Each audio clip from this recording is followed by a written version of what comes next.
Ilang minutong nagkatitigan ang dalawa sa naging tanong ni Althea. Naghihintay kung sinong unang magsasalita. Si Kenji ang unang nagbawi ng tingin kay Althea. Si Althea naman ay biglang napatungo. Naisip na siya na ang tinutulungan ng lalaki kahit hindi siya nito kaano-ano, pero siya pa yung may lakas ng loob na mag-attitude at tanungin itong lalaki. Ang kapal niya, wala siyang utang na loob sa kanya. Dapat ay magpasalamat na lang siya kay Kenji. At least kahit hindi niya hiningi, ibinigay nito. Sorry Kenji, wag mo nalang pansinin ang mga tanong ko. Saglit lang, aayusin ko lang ang sarili ko bago pa man mas lumala ang muka. Pumasok na si Althea sa loob ng banyo habang pigil ang kanyang hininga. Pumadyak-padyak ng mga paa na humarap sa salamin si Althea. Nagagalit na siya sa sarili, sa pagiging hindi niya grateful sa lahat ng kabutihan ni Kenji sa kanya. Pinagmasdan niyang mabuting itsura niya sa salamin na hindi niya alam kung mukha pa bang matinong babae. Grabe, hindi niya rin yun naisip. Ang lakas ng loob na humarap talaga ako kay Kenji na ganitong itsura. Diyos ko Althea, mas nakakahiya ka. Tapos ang lakas pa ng loob mong tanungin siya na bakit ka tinutulungan? Sa'yo pa talaga galing yun Althea? Pambihira ka talaga? Para siyang nakaladkad at pinagtulungan ng 10 mga tao kung ilalarawan ng itsura. Kung siyang inatawa, paano pa kayang ibang taong kagaya ni Kenji na hantad ang mukha niya? Sobrang talagang kahihiyan niya. Kasi naman Althea, dapat umalis ka na lang din at sinundan mo na lang na umalis si Renz kanina. Naghanap ka pa talaga ng sakit ng katawan mo. Isa at kalahati ka rin talagang bobong babae ka. Kamot niya pa sa kanyang magulong buhok. Padaskos siyang humablot ng tissue sa lalagyan upang punasan ang mukha. Manipis na nga lang kolereting nasa mukha niya. Nagawa pang kumalat yun at magmansyang parang pintura sa mukha niya. Hindi lang yun. Yung buhok niya na maayos ang hagod kanina na pinagkaabalahan niyang ng oras ay wasak na wasak na. Iba pa sa mga hibla noon ay halos naging buhol-buhol na.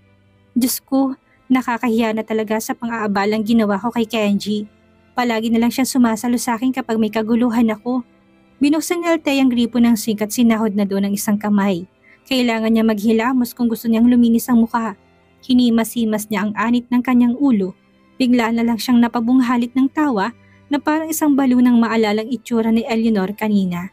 Hindi sa panglalait ng katawan pero mukha itong lechong baboy na nakasalang sa napakaraming bag at iniikot-ikot. Putik ang laugh trick ang itsura niya. Hawak pa sa tiyan ni Althea na halos mawala ng mga mata sa malakas na pagtawa habang inaalala pa rin iyon. Ipinalangin na lang niya talaga na walang nakapag-video noong nangyari o kung meron may huwag nang lumabas pa sa social media. Hindi ko alam kung kakayanin niya sobrang kahihiyan na ibibigay noon at daan niya sa buong pagkatao niya.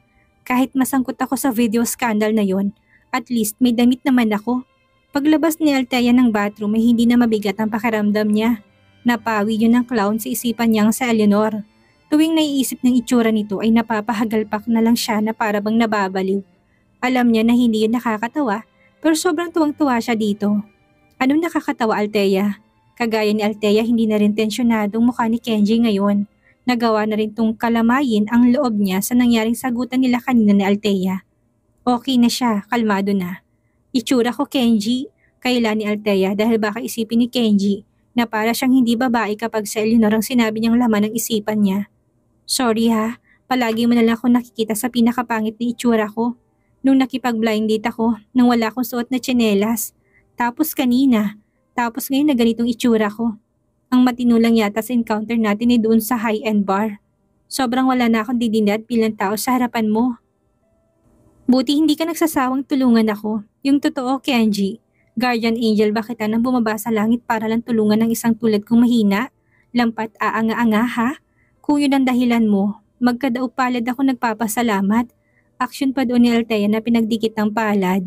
Pagak na natawa si Kenji, umarkong isang kilay tumangat ang gilid ng kanyang labi habang ang mga mata rin nasa kay Althea pa rin ngayon. Oo na, kahit hindi ka magpasalamat, alam kong laman ng puso mo. Huwag mong kalimutan na malaking utang mo sa akin. Patol ni Kenji sa kanya. Magbihis ka na, pinadalhan na kita dito ng mas komportabling isuot na damit. Kumpara dyan sa suot mo, mas okay ito. Turo pa sa paper bag sa sofa ni Kenji para ipaalam kay Althea. Ayan o Kenji, tignan mo na. Naka-ready na naman ang damit na pamalit ko na parang alam mo nang mangyayari kaya naman pinaghandaan mo na to sa una pa lang. Eksahidarang turan ni Althea. Ngumuso pa doon. Magpalit ka na, hindi ka ba curious kung saan ngayon pumunta si Mr. Salmeda? Sige, mag-aksaya ka pa ng oras kakadaldal mo. Napaawang ng bibig ni Althea. Noon pa lang niya naalala ulit ang asawa. Malamang ikailangan nito na makakausap. Bigla tuloy siyang kinabahan na baka kung anong gawin ni Renz sa sarili. Paniguradong gulantang pa rin ito sa masalimuot na mga nasaksihan nila kanina. Oo nga no, kailangan ko na magmadali. Buhat at yakap na ni Althea sa paper bag na damit. Mabilis lang ako sa loob, Kenji. Pwede bang humingi ng pabor? Last na ngayong gabi please. Anong pabor naman? Pwede bang pahanap kung... Aba naman Althea at harapan mo na talaga akong ginagamit ngayon ha. Hindi ka na nahihiyang mag-demand. Kailan ka pa? Thank you so much Kenji. Bibihis lang ako ng mabilis na mabilis. Lalabas din ako kagad. Putol kagad ni Althea sa pangungusap na reklamo nito. Naiiling na lang na kinuha ni Kenji ang cellphone at may tinawagan. Hindi niya mahindihan si Althea kahit patutol ang kanyang kalooban doon. Namimihasan itong gamitin siya. Medyo umaabuso na. Ganun pa man hindi niya may tatangging masaya siya nakikitang napapagaan niya ng bahagyang mga suliranin sa buhay ng isang Althea Locsin. Hello, pwedeng paka-check na surveillance camera mula dito sa palapag ng silid ko palabas ng hotel? May gusto lang akong hanapin. Utos niya kagad sa kausap pagkasagot ng tawag. Naiilang habang natatawa ng reaksyon ni Kenji. Habang nilingon ng mga mata si Althea na nasa loob na ngayon ng bathroom. Isang masayang ngiti ang sumilay sa kanyang labi. Ano Kenji, nahanap mo ba siya sa footage? Nasaan siya ngayon? Labas ni Althea ng banyo. Inayos nang ilagay sa loob ng paper bag ang sa hinubad niyang damit. Maraming salamat talaga ha, guardian angel kong gwapo. Malakas na humagalpak si Kenji. Talagang binola pa siya ng babaeng kaharap. Grabe na talagang harap ang panggagamit nito dahil kay Kenji, ginawa pa niyang dressing room ang silid nito at ninakaw ng privacy ng lalaki. Nakita sa CCTV na tinutumbok niyang daan papunta sa likod ng lake. Lake, kinabahan sa narinig si Althea. Baka dahil sa nangyari maisipan ni Renz na tumalon doon at sayangin nilang bigla ang buhay. Mauna na ako Kenji, kailangan ko siyang kagad napuntahan. Akma siyang pipigilan ni Kenji upang sabihin na hintayin siya pero nakatakbo nito palabas ng kwarto. Ang hina mo talaga Kenji, nilayasan ka na. Ilang beses na humugot ng malalim na hininga si Renz. Kanina pa siya nakatayo doon. Nagtataka na siya sa sarili kung bakit walang bakas ng galit sa katawan niya. Dapat ngayon ay nagwawala na siya. Si Eleanor yon, ang babaeng sinasamba niya. Nahuli niyang may kasiping na iba. Ang babae na plano niyang pakasalan. Makasama habang buhay, siya at ang babaeng ipinalit niya sa 3 taong asawa niya. Pero wala siyang makapasa kanyang sarili kahit ilang beses na ipikit niyang mga mata at alalahanin na nakita. Anong nangyayari sa akin? Hindi dapat ganitong reaction ko. Dapat nagwawala ako sa galit. Nakatayo siya sa may bandang railings ng lawa, nakatanaw sa payapang tubig na nasisilawan na nagkalat ng mga streetlights. At maputlang sinag ng buwan sa langit na natatakpan ng mga ulap. Namamasa-masa ang paligid sa hamog na dala ng lamig sa lugar, idagdag pa doon ang mas bumababang temperatura. Patanda na rin ang gabi. Napabuga na siya ng hangin na lumikha ng manipis na usok sa kanyang hininga. Umalpas na sa labi ang kakaibang ngiting hindi makapaniwala. All those months na pagsasama namin at effort na ginawa ko'y ginawa pa niyang gawin akong tanga. Ngayon ay alam ko na. Napagtagpi-tagpi ko na. Pinaniwala niyang akin ang batang kanyang dinadala tapos makikita ko siyang nakikipagniig sa iba. Ang galing ng plano niya. Sobrang gago ko naman na kung tatanggapin ko pa siya sa kabila nito. Ano yun? Natisod at nadapa lang siya sa kwarto? Sobrang laki kong tanga kung magpapaniwala pa ako sa mga sasabihin niya. Kinapa ni Renz ang cellphone sa ilalim ng bulsa ng kanyang tuxedo. Hindi pa rin maramdaman ang galit pero kailangan niya na makakausap. Gusto niya lang ikwentong bunga ng mga katangahan niya at maling desisyon. Kailangan niya ng mahihinga ng payo. Tsak na mababalo siya kapag hindi niya mailabas ang lahat ng nilalaman ng kanyang isipan. Kahit wala siyang galit na maramdaman. Oo, nalulungkot siya. Anong sinabi mo bro? Totoo ba yan? Hindi ka ba lasing lang? Si Gerald yon, ang matalik niya kaibigan. Nakita mismo ng yung mga matang pagtataksil sa'yo ni Eleanor? Ang astig naman. Hindi sumagot si Renz. Natatawa sa reaksyon nito dahil maging ang kaibigan ay nagulantang dito. Oo bro, sagot ni Renz na ginulubahagi ang kanyang buhok. Nasa panatag na tubig pa rin ang lawang mga mata niya. Nakita ko sila, walang saplot. Ikaw na lang ang mag-imagine ng pangyayari. Pambihira naman yan kung kailan malapit nang matapos ang annulment papers mo ay saka pa naglukang dahilan ng pakikipaghiwalay mo. Hindi bali bro, at least nalaman mo na habang maaga pa. Ngayon alam mo na, huwag mo nang ituloy kung ano man ang plano mong pagpapakasal. Naku, gumising ka na sa katotohanan bro. Naisip na yun ni Renz kanina. Hindi siya papayag na makulong sa piling ng manlulokong yon. Seryoso ba talaga yan bro? Baka imahinasyon mo lang ang lahat. Kasi kung totoo yan, paano mo pa nagagawang maging kalmado? Kilala kita, hindi ka basta mananahimik lang Lawrence. Kung ako siguro yung nasa kalagayan mo ngayon, baka naging isang mamamatay tao na ako bro. Gusto niya sanang sabihin na plano niyang gawin niyon pero hindi na lang niya itutuloy dahil ayaw niya mabahira ng palad niya ng maruming dugo. Hindi siya papatay dahil lang sa walang kwentang babaeng yun sa buhay niya. Teka bro, bakit pala si Eleanor dyan ang nakita mo? Ang akala ko ba'y Shelta yung pinuntahan mo dyan kung kaya nandyan ka sa Baguio ngayon? Hindi na binanggit pa ni Renz ang lahat-lahat. Oo nga bro, si Althea nga. At alam mo ba kung ano mas nakakahiya? Kasama ko si Althea na makita ang... Natigilan sa pagsasalita si Renz nang maalala biglang tungkol sa asawa niya. Bigla siyang napaharap sa kabilang direksyon upang tanawin ang hotel na pinagmulan. Oo nga pala, iniwan niya si Althea doon kanina. Bigla siyang umalis. Renz, bro, nandyan ka pa ba? Hello? Oo bro, nandito pa. Naisip ko lang na tama palang hinala ko noon sa kanya. Alam mo yun nung nakipagsabuatan sa Eleanor kay Manang Sally. Tapos ngayon, makikita ko siyang nakikipagtalik sa matandang Mondragon. Bro, ang nonsense. Hindi ko alam kung bakit niya pa ginagawang mga ganitong bagay ay nasure ko naman sa kanya na pakakasalan ko siya at pananagutan. Humaba pa ng ilang minutong usapan nilang magkaibigan bago tuluyang nagpaalam dito si Renz. Kabababa pa lang niya ng tawag nang muling mag-ring iyon. This time ay ang sekretary na niya ang tumatawag at hinahanap na siya. At dahil likas na open naman siya sa sekretary niya ay nabanggit niyang mga nangyari. Ganun na lang ang gulat nito na lumbas pa ng lobby para lang makapagbigay siya ng maraming komento. Sabi na nga ba sir una pa lang hindi na talaga ako naniniwalang mahal ka ng babaeng yan. Kahit pa first love mo siya, umatagal mo na siyang kilala. Bumalik lang siya para sirain ang buhay mo. Para sirain ang relasyon yun ni Mrs. Almeida. Grabing babaeng yun. Kung nandun din siguro ako sir, hindi ko alam kung ano nagawa ko sa kanya. Hindi nagkomento si Renz na pinakinggan lang ang mga sinasabi sa kanya ni Britney. Sorry sir ha, pero sobrang nakakadiri ng babaeng yun. Saka sir, dapat talaga hindi ka nag-file ng annulment sa tunay na Mrs. Almeida. Hindi natin alam kung ano pang ginagawa niya sa likuran mo. Baka may malala pa dyan sir. Ngayon ay napatunayan ni Britney kung bakit noon pa man ay mainit ng dugo niya sa babae. Pinapakisamahan niya lang ito ng maayos nang dahil sa kanyang among si Renz. Ayaw mo bang kasuhan sila? Paano ko naman yun gagawin Britney? Oops, sorry sir. Oo nga pala hindi pa kayo kasal. At nako sir, wag na wag mong tangkain na pakasalan pang babaeng yon kahit na anong dahilan sa'yo. Kahit lumuhod siya o lumuhan ng dugo, mapapahama ka lang sa kanya sir.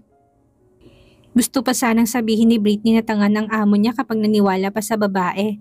Pero bilang respeto sa boundary nila at relasyon, ay pinili niyang huwag na lang isatinig pa yon. Britney, make sure na i-reject mo lahat ng business proposal mula sa mga Mondragon. I-terminate mo rin ang mga ongoing contract at project sa kanilang kumpanya. Ayoko nang makitang lalaking yun. Baka hindi ako makapagpigil at pabagsakin ng kanilang negosyo. Noted po sir. Ako na pong bahala sa lahat. Pagbalik natin sa Manila ay yun ang una kong asikasuhin at gagawin. Pero sir, ano pong gagawin mo sa babae? Hindi na magawang sabihin pang pangalan ni Eleanor sa inis. Sa ngayon ayoko na muna siyang makita. Okay po sir. Binaba na rin sang tawag. Muling binalik ang cellphone sa bulsa. Inihawak niya ang dalawang kamay sa railings. Gusto niyang bumaba ng Baguio at bumalik na ng Manila. Ayaw na niyang tapusin ang exhibition. Kaya lang hindi niya pwedeng iwan dito si Althea. Kailangan niya rin itong makausap. Muli siyang humugot ng hininga. Babalik siya ng hotel para hanapin ang asawa. Malalaki ang mga hakbang na binaybay ni Althea ang daan patungo sa lawang sinabi at tinuro sa kanya ni Kenji. Hindi niya alintan ang lamig ng gabi kahit paramdam na niya ngayon ang pananakit ng kanyang balakang. Habang naglalakad patungo doon ay kung ano-anong masasamang pangyayaring pumapasok sa kanyang isipan at hindi niya yun gusto. Sobrang lakas na nakalabog ng kanyang puso habang kung ano-anong nagiging laman ng isipan. Alam niyang natapakan ng ego at pagkalalaki ni Renz sa nakita. Sigurado siyang sobrang nasaktan nito dahil alam niyang mahal na mahal nito si Eleanor. Malayo pa lang doon sa lawa ay tanaw na niya ang bulto ng hinahanap na asawa. Nasa may bandang gitna iyon kung saan hindi masyadong natatanglawan ng mga streetlights at tanging ang liwanag Nang malamlam na buwan lang ang siyang patuloy na humahalik sa balat nito. Teka lang, huwag niyang sabihin na tatalon siya. Itatapon ang sarili sa lawat magpapatiwakal. Nahintakutan na si Althea sa galaw ng katawan ng asawa na para bang nagbabadya itong tumalon. Nakatingala sa rin sa langit at para din itong umiiyak. Ganon niya kamahal sa Eleanor. Sobrang apektado siya. Malamang hindi siya magre-react ng ganon kung hindi siya nasasaktan. Binilisan pa ni Althea ang paglalakad niya. Kulang na lang ay takbuhin uli pa rin niya ang distansya palapit sa banda ni Renz. Hindi pa nakontento doon si Althea. Sumigaw na siya rito ng mas malakas. Lawrence, wag! Wag kang tatalon! Mabilis na napalingon si Renz sa likuran niya nang marinig ang boses na yon na nagpapanik na si Althea. Hindi siya sure kung ang asawa niya ba ito o guni-guni niya lang na narinig ang pagtawag sa kanyang pangalan. Medyo malayo pa ito sa kinaroroonan niya. Nang lumapit pang bulto nito sa kanya ay doon niya nakita ng asawa nga niya narinig na sumisigaw kanina. Sira ulo ka ba talaga? Buisit naman Renz. Nang dahil lang sa makating babaeng yun na sausawan ng madla ay magpapakamatay ka? Habol ang hiningang bulalas ni Althea na panay ang korap na mga mata. Galit na galit. Ganyan mo siya kamahal to the point na hindi na magawang ituloy pa yun ni Althea. At dahil mababaw ang emosyon ng buntis ay hindi na namang napigilang umiyak ni Althea. Sinuntok pa nito ang braso ni Renz na pangangal lang sa kanya na animo ay ngayon lang siya nito nakitang ganun ang reaksyon at saka umiyak. Hey, ano sinasabi mo Althea? Sige lang Renz. Magpakamatay ka. Ipakita mo sa babae na talunan ka at madali kang lokohin at sobrang apektado ka. Sa halip na gumaganyan ka dito, bakit hindi ka nalang umisip ng paraan para patunayan kung talaga bang anak mo pinagbubuntis niya? Kita mo naman hindi ba? Nagpapagamit siya sa ibang lalaki. May posibilidad na ang batang dinadala niya hindi mo anak at kinagamit ka lang niya para ipaako. Mahigpit na siyang niyakap doon ni Renz. Iisa lang ang napagtanto ng lalaki ng mga sandaling iyon. Kung may babae man na nagmamahal sa kanya ng sobray si Althea yon. Ang asawa niyang paulit-ulit niyang nasaktan at pinasama ang kalooban sa loob ng 3 taon. Hindi doon gumalaw si Althea, hinintay niya na magsalita si Renz, pero hindi yun nangyari. Parang biglang umurong ang mga luha niya, sa hiyay pinunas niya ang luha sa suot na damit ni Renz. Wala siyang ibang narinig, bukod tangi sa malalim na sunod-sunod na mga buntong hininga. Ilang minuto pa silang nagtagal sa ganong posisyon. Pinapakinggan ang lumalalim na katahimikan ng patuloy na umuusad na gabing mas lumalamig pa. Anong plano mo ngayon, Renz? Hindi ko pa alam. Ilang minuto nang lumilipas pagkatapos ng magkahiyaan silang maghiwalay na dalawa. Bakit hindi mo pa alam? Tanong ni Althea na nasa lawa ng mga mata. Dapat ngayon pa lang ay alam mo ng magiging plano sa kanya. Hindi sumagot si Renz kaya medyo natawa si Althea na sa kabila ng mga nangyari. Sa gabing iyon, nakakapanghina sa part niya na malamang wala pa rin itong plano o hakbang dito. Narito ka ba para tawanan ako, Althea? Napipi kong humarap kay Renz ang babae. Hindi niya alam kung nagpapatawa na ba ito o hindi. Ano sa tingin mo, Renz? Pupunta ako dito para lang damayan ka sa pagiging tanga mo? Bakit mo ko niyakap? Bakit kita tatawanan e naranasan ko masaktan na tulad yung nararamdaman mo ngayon? Sino ako para pagtawanan ka, Renz? At least alam mo na kung anong pakiramdam. Tell me, bakit ka pumunta dito? Bakit mo ko hinanap? Aalis na, iwan mo na ako mag-isa. Matabang na tinitigan na siya ni Althea. Oo nga pala, bakit pa niya pinuntahan sa Renz? Concern kasi siya dito. Concern sa nararamdaman nito pero parang mali niya pang nararamdaman yon. Sana nga hindi na lang kita hinanap kung saan ka pumunta. Mukhang hindi mo naman yata kailangan ng kasama. Iling na lang ni Althea. Binalot na sila na nakakabinging katahimikan. Hindi na nagsalita si Althea na masama ng tingin kay Renz. Siya na nga ang concern, siya pang lumalabas na masama sa kanila. Sa totoo lang, Althea, sobrang nagulat ako sa kanya. Ang laki ng pinagbago ni Eleanor. Alam mo ba na mula pagkabati kasama ko na siya? Nasa lawa ng mga mata ni Renz kaya hindi niya makita ang reaksyon ni Althea. Kalaro ko siya noon. Natatandaan ko pang kahabulan. Nung pinadala ako sa ibang bansa way back in middle school, hindi rin kami nawala ng kontak. Nang muli kami magkita, ang laki na niya. Doon na ako naging attracted sa kanya. Hindi ko sukat akalain na sa ganyan siya hahantong. Papatol siya sa matanda sa hindi ko alam sa anong rason. Tinikom pa ni Althea ang bibig. Nagsaselo siya na ngayon ay bigla na lang kinuwento ni Renz ang love story niya sa ibang babae. Aba, talagang may pa-throwback pang gago sa kwento nila. Normal naman siguro yon ang makaramdam siya ng selos kahit paano. Naniniwala siya na gusto lang ilabas yun ni Renz para mahanap niya kung saan siya nagkamali at naging ganito si Eleanor, ang inosenteng babaeng minahal dati. Alam mo Althea, hindi ko naman talaga alam kung anong gusto ko sa kanya. I mean, anong nagustuhan ko sa kanya, bukod sa mukha niya. Minsan naisip ko nga na baka dala lang ng kabataan kung kaya kami nagkaroon ng relasyon. Hindi seryoso, pilit at gusto lang nasubukan. Tumangutango lang si Althea, kunwari nakikinig at saka ang mas lalong nagpahanga sa akin. Sa kanya ay nang minsang isalba niyang buhay ko. Para ako nagkaroon ng habang buhay na utang na loob sa kanya kung kaya naman ganitong trato ko sa kanya. Okay din naman siya sa pamilya ko eh. Pero hindi ko lang alam kung anong nagpabago sa isipan ni Lolo at binigyan siya ng malaking halaga noon. Para lang layuan ako. Hindi makapaniwala si Althea dahil sa TV niya lang naman nakikitang ganong eksena. Mula noon unti-unti nagbago sa Eleanor na parang hindi ko na siya kilala pa. Hinahanap ko ang dating siya na hindi ko na rin matagpuan.